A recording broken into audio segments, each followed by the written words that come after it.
Nowda block Trinamool কংগ্রেসের পৃষ্ঠপোষকতায় রায়পুর গ্রাম পঞ্চায়েতের তত্ত্বাবধানে আলীনগর ব্রিজের দুপাশে সাধারণ মানুষের সুবিধার্থে ঢালাই রাস্তার শুভ উদ্বোধন করলেন নওদা ব্লক তৃণমূল কংগ্রেস সভাপতি শফিউজ্জামান শেখ ওরফে হাবিব মাস্টার মহাশয় ও নওদা গ্রাম পঞ্চায়েতের প্রধান ফিরোজ শেখ ও রায়পুর গ্রাম পঞ্চায়েতের জনপ্রতিনিধিগণ সহ অন্যান্য নেতৃত্ববৃন্দ।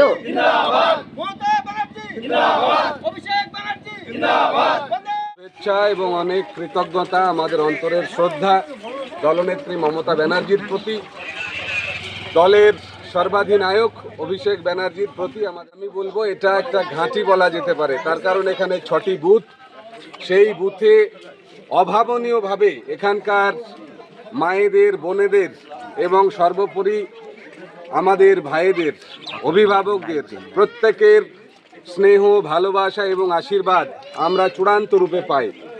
এখানকার সমস্ত জনপ্রতিনিধিরা, একাধারে মান্নাব ভাই কাকা, আমাদের পঞ্চায়েত সমিতির আর এক সদস্য নূর হোসেন ভাই, আমরা সর্বোপরি আজিজুল শাহ, একদম আমাদের নারায়ণ মন্দির আলামপুর, সেই রাস্তার কাজ আমরা সদ্য শেষ করেছি।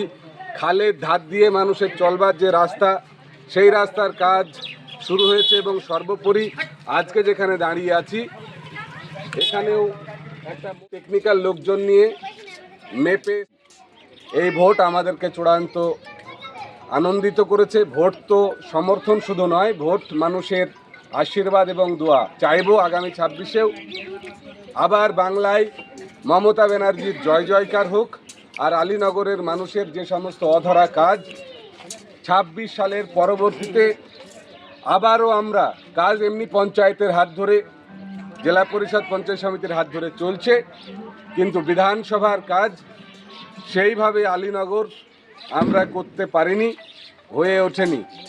তাই 26-এর বিধানসভার পর এটা আমাদের অন্ততপক্ষে ব্যক্তিগত শপথ, প্রতিজ্ঞা যে আমরা আলীনগরে প্রচুর কাজ করব। তার কারণ এটা খুব পিছিয়ে পড়া গ্রাম, কিন্তু এই গ্রামের মানুষের মনোভাব পিছিয়ে পড়া নয়, তাদের মনোভাব হচ্ছে অগ্রগামী। তারা উন্নয়নকে সামনে রেখে সমস্ত